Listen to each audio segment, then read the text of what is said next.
Үйленуге қыз деп жүргендерге кеңес.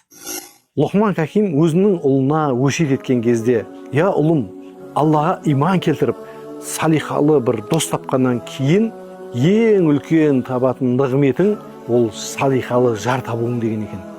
Өйткені салихалы жұбаймен өткізген әрбір күніңіз үлкен бір нығметті, үлкен бір қазынаны тапқан күнмен бірдей. Ал жаман әйел алған адам ол ұлы бақытсыздыққа душар болады деген екен. Я ұлым, салихалы әйелдің мысалы патшаның басындағы тәж секілді.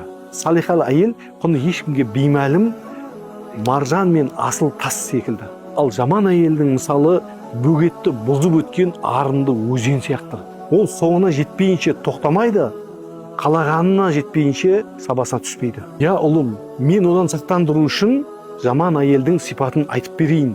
Расында жаман әйел ол сөйлегенде барлығы өзін тыңдасын деп сөйлейді.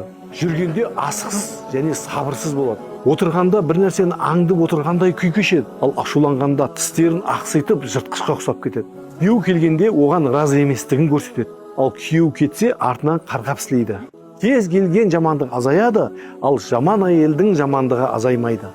Әрбір дерттің емі бар, ал қыңыр әйелдің дерті емсіз дерт.